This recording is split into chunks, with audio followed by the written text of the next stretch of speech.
हम hello guys, अब हम लोग ज्योग्राफी का क्वेश्चन के साथ आए हैं। ये वीवीआई क्वेश्चन है।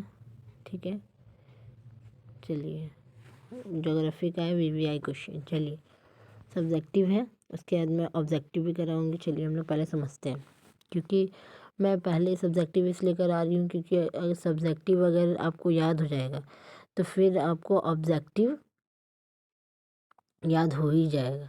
चलिए, क्योंकि अधिकतर जो सब्जेक्टिव बनता है उसी से ऑब्जेक्टिव भी पूछे जाते हैं। चलिए अब हम देखते हैं कि प्रवास क्या है।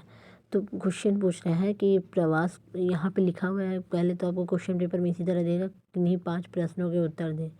5 ही प्रश्न आपको बोलना है, ठीक है, बताना है। आंसर 5 ही को का लिखना है, लेकिन मैं आपको सारा टोटल दिया हुआ है 7 क्वेश्चन, जिसमें 7 ठो है, जिसमें मैं आपको ये सातों के सातों बताऊंगी। चलिए, प्रवास को परिभाषित करें, मतलब प्रवास क्या है उसके बारे में डिफाइन करने बोल रहा है। प्रवास क्या है, मैरिजेशन क्या होता है, मतलब जब कोई भी व्यक्ति एक स्थान से दूसरे स्थान पर जाता है तो उसे हम मैरिजेशन कहते हैं। जैसे देखिए, प्रवास कहते हैं, जैसे फॉर एग्ज़ाम्पल हम लेते हैं, एक आदमी मुंबई में रहता है और एक आदमी रहता है दिल्ली में। इसको जॉब के लिए या काम, जॉब या रोज़गार या काम की तलाश में या पढ़ने के लिए ही वो जा रहा है मुंबई से दिल्ली, तो ये होगा प्रवास। मतलब मुंबई से ये जब दिल्ली जा रहा है तो वो हो गया हमारा प्रवास। ठीक है, उसी को हम, अब वो क्या करेगा, धीरे धीरे वो आदमी घर बना लेगा। जब घर बना लेगा वो दिल्ली में ही, तो वो क्या होगा, बस जाएगा, तो उसी को हम प्रवास कहेंगे। चलिए, समझ में आ गया। अब हम इसको पढ़ के समझते हैं, प्रवास को परिभाषित करें।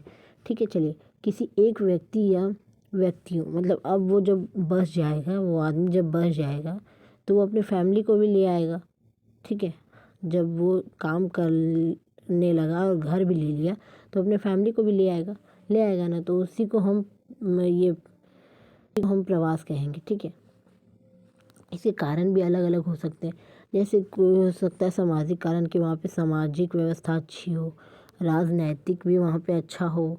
ठीक है, सांस्कृतिक भी, लोग सांस्कृतिक भी हो, साक्षर भी हो, ऐसा मतलब बहुत सारे कारण हो सकते हैं। चलिए, अधिकतर लोग अभी गांव से शहरों की ओर, नगरों की ओर प्रवास करें। क्यों? क्योंकि वहाँ पे गाँव में हर चीज़ की सुविधाएँ नहीं है।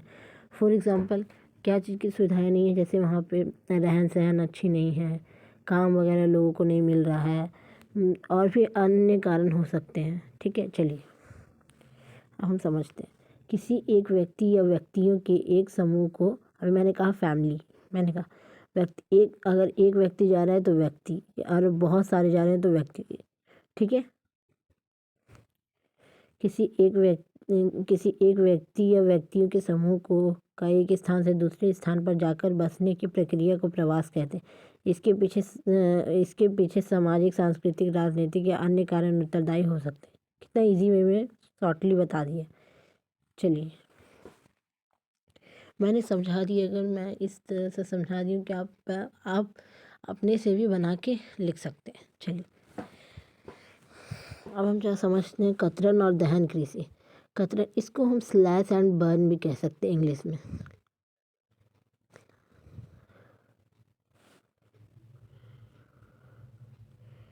बर्न, ठीक है, इसका मतलब होता है काटना और जलाना, कतरन और दहन।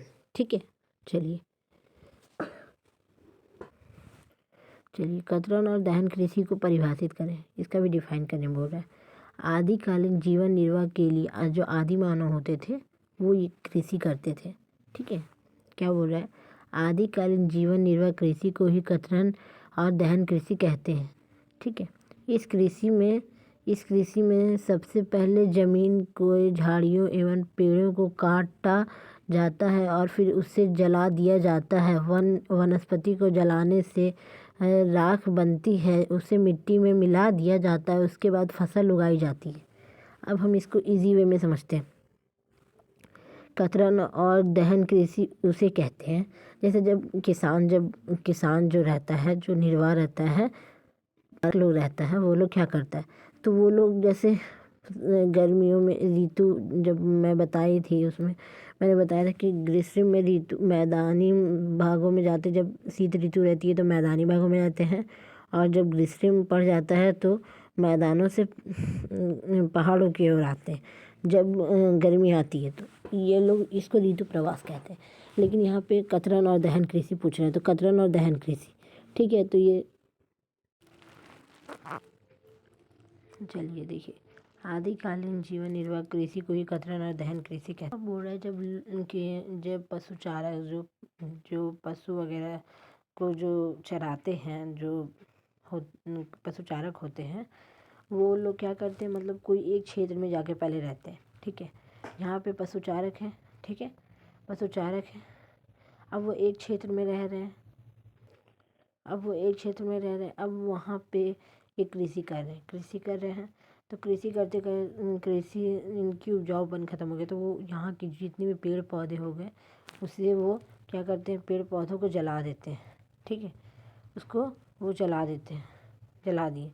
जलाने के बाद वो क्या होता है, जब जली हुई जो राख होती है उसको वो लोग मिट्टी में मिला देते हैं, जिससे वो खाद का काम करती है, यानी कि उर्वरक का काम करती है। मिट्टी में मिला देते हैं, मिट्टी में उसको मिला देते हैं खाद को, तो मिला देते हैं तो वो उर्वरक का काम करती है। और जब वो उर्वरक मतलब 3 से मैक्सिमम 3 या 5 साल में ये इसका उपजाऊपन रहता है। उसके बाद उपजाऊपन ख़त्म हो जाता है, फिर पशु चारक उस स्थान को फिर छोड़कर फिर दूसरे स्थान पर ऐसे ही काम करते हैं, ठीक है, ऐसा ही करते हैं। अब हम इसी कतरन और दहन कृषि कहते हैं, क्योंकि काटना और जलाना, उसके बाद खेती करना, इसीलिए हम इसे कतरन और दहन कृषि कहते हैं। चलिए अब हम देखते हैं द्वितीयक क्रियाकलाप से आप क्या समझते हैं, यानी सेकेंडरी सेक्टर, इसको हम सेकेंडरी सेक्टर कह सकते हैं, ठीक है, ठीक है। चलिए देखिए, अब द्वितीय क्रियाकलाप क्या किसे कहते हैं वो हम समझते हैं। ऐसी क्रियाएं जो कच्चे माल या पदार्थ को परिवर्तन या संशोधन कर उसके मूल्य में बढ़ोतरी कर देती है, उसे द्वितीय क्रियाकलाप कहते हैं। जैसे कपास से सूती वस्त्र का निर्माण करना। देखिए अब हम एक वे में समझते हैं कि कतरन और दहन मतलब द्वितीय क्रियाकलाप क्या है। तो द्वितीय क्रियाकलाप उसे कहते हैं, जैसे प्राथमिक उत्पाद, जैसे हम फॉर एग्ज़ाम्पल हम लेते हैं गन्ने को, मैं आपको शॉर्टली में बता रही हूँ, हम लोग लेते हैं गन्ने को लिए। अब गन्ने से हमें चीनी बनाना है, चीनी का उत्पादन करना है, चीनी बनाना है। तो चीनी बनाना है तो हम क्या करेंगे, चीनी बनाने के लिए पहले गन्ने को फैक्ट्री में लाके डाला जाता है, उसके बाद उससे विनिर्माण के लिए किया जाता है, उसके बाद उसको उसका मूल्य में परिवर्तित किया जाता है, ताकि वो जब गन्ना रहता है तो नॉर्मली मतलब जब गन्ना रहता है तो 20 रुपये में मिल जाता है, लेकिन वही इसको चीनी बना दिए तो ये 40 रुपये में मिलता है। 20 रुपये का इसमें प्रॉफिट हो रहा है, क्योंकि ये फैक्ट्री में ला के इसको बनाया जा रहा है। तो उसी तरह द्वितीय क्रियाकलाप जब उसकी मूल्य में वृद्धि, जब उसको अच्छी उपयोगी वस्तु में बना दिया जाता है, संशोधित कर दिया जाता है, उसको परिवर्तित कर दिया जाता है, उसे हम द्वितीय क्रियाकलाप कहते हैं। एक तरह से हम समझे तो फैक्ट्री में लाना ही द्वितीय क्रियाकलाप है। अब कपास से वस्त्र, कपास को तो डायरेक्ट लोग नहीं यूज़ करता है, लेकिन उसको उससे कपड़ा वगैरह बनाता है तो उसको लोग यूज़ करते हैं। चलिए अब हम पढ़ते हैं पर्यटन। पर्यटन का क्या है, पर्यटन का मतलब होता है घूमना फिरना, एक तरह से हम कहते हैं घूमना फिरना, ठीक है। अब पर्यटन एक प्रकार की यात्रा है, मैंने अभी क्या कहा, पर्यटन का मतलब ही होता है घूमना फिरना। तो पर्यटन एक प्रकार की यात्रा है जो मनोरंजन या फुर्सत के पलों का आनंद उठाने के उद्देश्य से की जाती है। छुट्टियों के दौरान भ्रमण व्यापार या व्यावसायिक द्वारा करना पर्यटन का एक हिस्सा होता है, ठीक है, व्यावसायिक द्वारा। जैसे देखिए पर्यटन क्या है, तो पर्यटन जब लोग घूमने फिरने के क्यों जाते हैं, तो वो मनोरंजन के लिए जाते हैं, फिर उनको मतलब थोड़ा सा खुशी मिलती है, आनंद मिलता है उसको, इसलिए वो लोग छुट्टियों में, ठंडों में, गर्मियों में, मतलब उस हिसाब से उस इलाके में जाना पसंद करते हैं, उसे हम पर्यटन कहते हैं। नेक्स्ट क्वेश्चन है आपका, परिवहन क्या है, ठीक है, परिवहन क्या है। तो वस्तुओं तथा यात्रियों, परिवहन क्या है? देखिए वस्तुओं, फॉर एग्जांपल वस्तु है, वस्तु और यात्रियों मतलब जो आना जाना जो करता है, ठीक है। वही बोल रहा है कि वस्तुओं तथा यात्रियों को एक स्थान से दूसरे स्थान ले जाने की प्रक्रिया को परिवहन कहते हैं। देखिए अब ये कौन नहीं जानता है कि परिवहन क्या है। परिवहन क्या काम करता है? सामान इधर उधर करना, मतलब ले जाना पहुंचाना, आदमी भी, गाड़ी, रेल लाइन, फिर आपका नाव वगैरह में बैठ के इधर से उधर जाते हैं, रेलवे पे भी, बस पे, ऑटो पे, मतलब बहुत सारी ऐसी मटेरियल। उसके बाद एरोप्लेन है, तो हर बहुत कुछ है जिससे लोग ये एक स्थान से दूसरे स्थान पर जाते हैं। फॉर एग्ज़ाम्पल अगर आपको यहाँ से मुंबई जाना हो तो आप कैसे जाइएगा? तो आप कोई साधन, कोई चीज़ का परिवहन का प्रयोग कीजिएगा। जैसे जैसे आप बस ले सकते हो फॉर एग्ज़ाम्पल, फिर रेल लाइन, बस तो ऑब्वियसली जाता नहीं है, लेकिन रेल लाइन, एरोप्लेन, ये सब का उपयोग कर सकते हैं। तो ये वस्तुओं तथा यात्रियों को एक स्थान से दूसरे स्थान तक ले जाने की प्रक्रिया को परिवहन कहते हैं। परिवहन के लिए मनुष्य, पशुओं तथा विभिन्न प्रकार के वाहनों का प्रयोग करता है। आधुनिक युग में परिवहन को राष्ट्र के आर्थिक विकास को सुदृढ़ आधार प्रदान करते हैं। चलिए नेक्स्ट 6 क्वेश्चन भी वीवीआई क्वेश्चन है। चलिए हम देखते हैं नेक्स्ट क्वेश्चन। पूछ रहा ग्रामीण बस्तियाँ क्या? अब ये किसको नहीं पता ग्रामीण बस्तियाँ क्या है?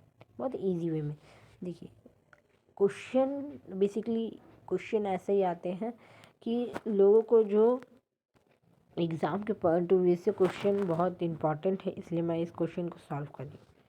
चलिए अब हम लोग समझते हैं ग्रामीण बस्तियाँ क्या है। ग्रामीण बस्तियाँ जिनकी अधिकांश आबादी कृषि, पशुपालन, मछली पकड़ना, खनन आदि प्राथमिक गतिविधि। अब देखिए ग्रामीण बस्ती, अब हाँ प्राथमिक क्रियाएं जितना भी आप ले सकते हैं कि जो प्राथमिक क्रियाएं हैं, छोटा कर देते हैं। देखिए जो भी हमारा प्राथमिक क्रियाएं हैं, प्राथमिक क्रियाएं बेसिकली किस पर निर्भर रहती है? तो ये रहती है प्राथमिक क्रियाएं कहाँ होती है? तो ये होती है ग्रामीण में। कहाँ होती है? ग्रामीण में। ग्रामीण इलाकों में प्राथमिक क्रियाएं होती हैं, ठीक है। तो इसमें जो गांव के लोग अधिकतर क्या करते हैं? वो करते हैं कृषि, पशुपालन, मछली पकड़ना, आखेट करना, ये सब काम कौन करता है? ग्रामीण लोग करते हैं, ठीक है। वही आपको द्वितीय क्रियाकलाप मैंने अभी बता दिया है। प्राथमिक क्रियाकलाप भी मैं इसके साथ, प्राथमिक क्रियाकलाप भी मैंने आपको बता दिया कि ग्रामीण में ही मैंने प्राथमिक का भी एग्जाम्पल दे दिया, उसी को बोलते ग्रामीण बस्तियाँ जिनके अधिकांश आबादी कृषि, पशुपालन, मछली पकड़ना, खनन आदि जैसे प्राथमिक गतिविधियों में शामिल होती है। ग्रामीण बस्तियों में जनसंख्या का आकार जनसंख्या घनत्व एवं भौगोलिक क्षेत्र की अपेक्षा छोटा होता है। अब देखिए ग्रामीण बस्तियों में क्या होती है? तो शहरों का जो आकार है, मतलब शहरों की क्षेत्र इतनी है, तो ग्रामीण की क्षेत्र इससे छोटी होती है। यही बोलता है कि जो हमारा नगरों की अपेक्षा शहरों में ये गांव, ग्रामीण की अपेक्षा नगरों या शहरों में जनसंख्या अधिक पाई जाती है, क्योंकि वहाँ पे हर चीज़ की सुविधाएं हैं। इसलिए ग्रामीण बस्तियों में जनसंख्या का आकार भी छोटा रहता है। चलिए अब हम ये पढ़ते हैं क्वेश्चन नंबर 7 में। क्वेश्चन ये भी बहुत इंपॉर्टेंट है। कोई भी एक लौह अयस्क खनिज का नाम लिखें। अब लौह अयस्क खनिज क्या होता है? तो खनिज क्या होता है? जो मतलब धरातल से निकाला जाता है, जैसे तांबा, सोना तो नहीं, तांबा, लोहा, ये सब क्या हुआ? कोयला, ये सब क्या हुआ? खनिज हुआ, ठीक है। तो कोई भी एक लौह खनिज का नाम लिखें। खनिज क्या? वैसे धात्विक खनिज जिनमें लोहा होता है लौह खनिज कहलाते हैं। उदाहरण के लिए लौह अयस्क, ठीक है। चलिए ये भी क्वेश्चन हमारा कंप्लीट होता है। हाँ मैं एक आप लोगों को इम्पोर्टेंट बात बोलना भूल गई। देखिए ये आपका था लघु उत्तरीय प्रश्न। ये आपका कौन सा क्वेश्चन प्रश्न था? तो लघु उत्तरीय था, याद रखिएगा। ये था आपका 2 मार्क्स का, जितना भी मैंने क्वेश्चन बताया।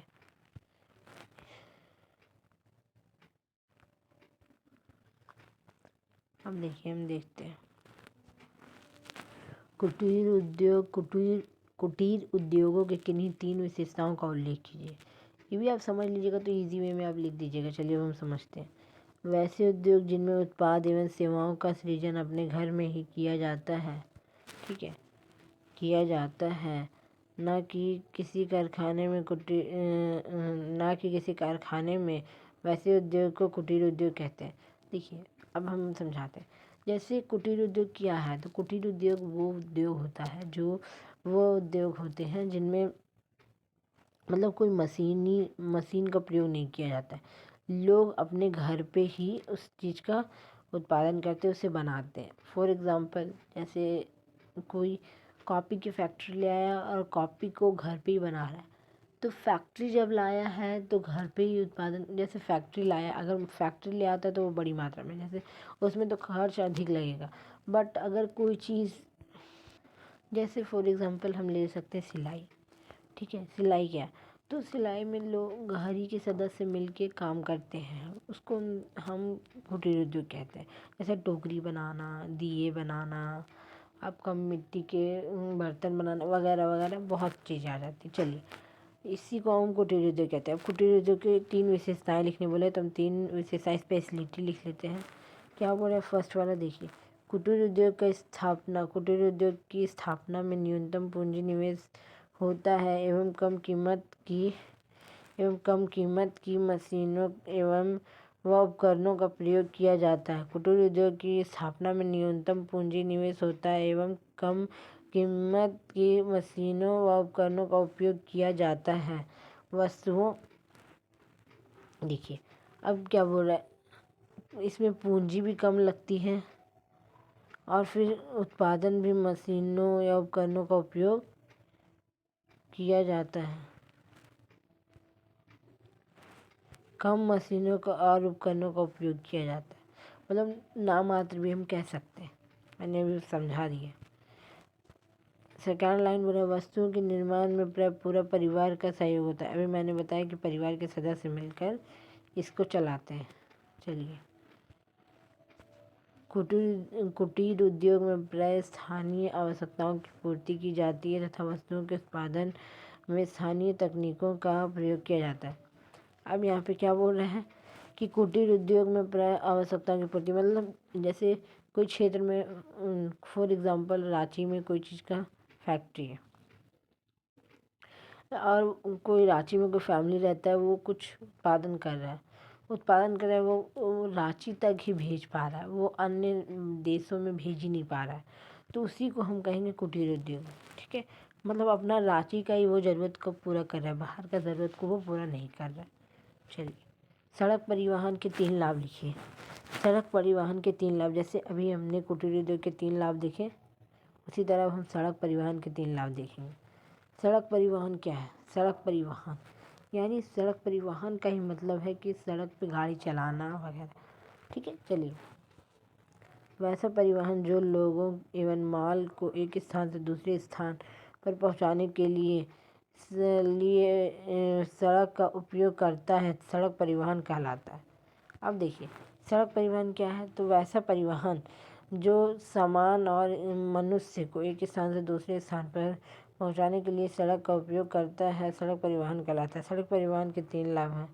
क्या क्या लाभ है? सड़कों के लिए रेलवे की अपेक्षा पूंजी निवेश की आवश्यकता कम होती है, अर्थात रेल परिवहन ये सस्ते होते हैं। सड़कों के लिए रेलवे, देखिए क्या बोल रहा है, सड़कों के लिए रेलवे की अपेक्षा पूंजी निवेश की आवश्यकता कम होती है, अर्थात रेल परिवहन से ये रास्ते होते हैं, ये सस्ते होते हैं, सस्ते होते हैं, मतलब इस पर पूंजी निवेश कम लगाई जाती है। जैसे रेल बनाने में लगा 2 लाख, तो वहीं लगेगा आपका सड़क में आपका 1 लाख में हो जाएगा। ये कहने का इसका मतलब। अब क्या बोल रहा है, इसका निर्माण बहुत ऊंचे स्थानों पर या दुर्गम क्षेत्रों में भी किया जा सकता है। सड़क का क्या है, जैसे स्पेशलिटी बोला है तो हमें तो गुण बताना है। क्या बोल रहा है, इसका निर्माण ऊंचे दुर्गम क्षेत्रों में भी किया जा सकता है, मतलब जैसे पहाड़ी इलाका है, ठीक है, पहाड़ी इलाका है, तो ये जो सड़क है वो यहाँ पे भी बनाया जा सकता है, यहाँ पे बनाया जा सकता है, क्योंकि सड़क है, जैसे इस स्थानों पे, ऐसे स्थानों पे सड़क बन सकता है,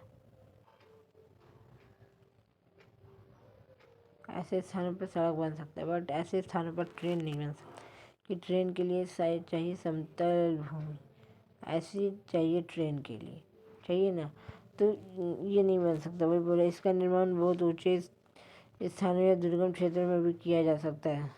सड़क परिवहन में देखभाल की लागत कम होती है एवं यह सुविधाजनक, चलिए देखिए, सड़क परिवहन में देखभाल की लागत कम होती है एवं यह सुविधाजनक तथा साधारण व्यक्ति की पहुंच के अंदर होती है। सड़क परिवहन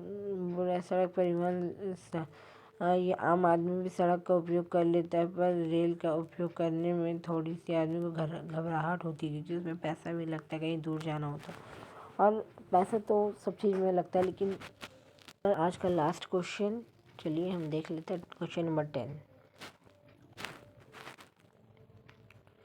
गैर परंपरागत ऊर्जा स्रोत का वर्णन कीजिए। गैर परंपरागत ऊर्जा स्रोत क्या है? मतलब जो कभी ख़त्म ही ना हो, उसे हम गैर परंपरागत ऊर्जा स्रोत कहते हैं। सौर ऊर्जा, उसमें आ जाता है पहला सौर ऊर्जा। यह नवीकरणीय ऊर्जा का एक आवश्यक स्रोत है। वास्तव में यह सूर्य की ऊर्जा से प्राप्त होने वाली ऊर्जा है। यह प्रकाश की किरणों तथा धूप के रूप में अर्जित की जाती है। यह पर्यावरण का सबसे अनुकूल ऊर्जा स्रोत है। देखिए अब क्या बोल रहे हैं, सौर ऊर्जा क्या है? यह एक नवीकरणीय ऊर्जा का एक आवश्यक स्रोत है।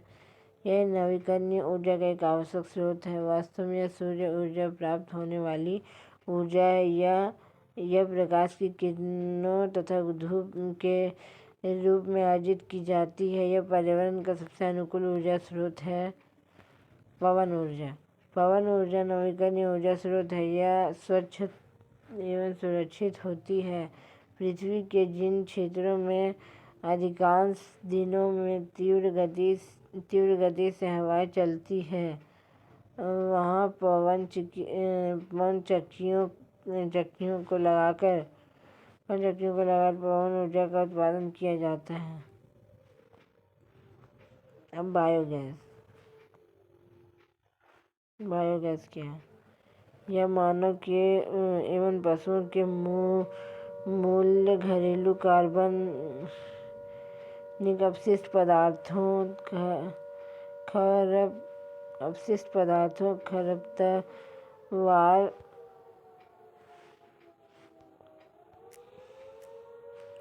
खरपतवार जंगलों, कच्चे माल, लकड़ी उद्योग के गौण उत्पादन आदि से प्राप्त किया जाता है। इसमें कुछ नहीं बोला ये कहाँ से प्राप्त होता है बायोगैस से। वो बोला है कि कच्चे माल, उद्योग, गौण, मतलब जो पेड़ पौधे रहते हैं वो छोटे रहते हैं, उनसे उत्पाद किया जाता है, और उनसे ही बायोगैस का अपशिष्ट पदार्थ से उत्पादन किया जाता है। थैंक यू गाइस ये वीडियो देखने के लिए, थैंक यू। चलिए मिलते हैं नेक्स्ट वीडियो के साथ। मेरे इस वीडियो को लाइक और सब्सक्राइब करना ना भूलें। चलिए मिलते हैं नेक्स्ट वीडियो के साथ। Tata bye.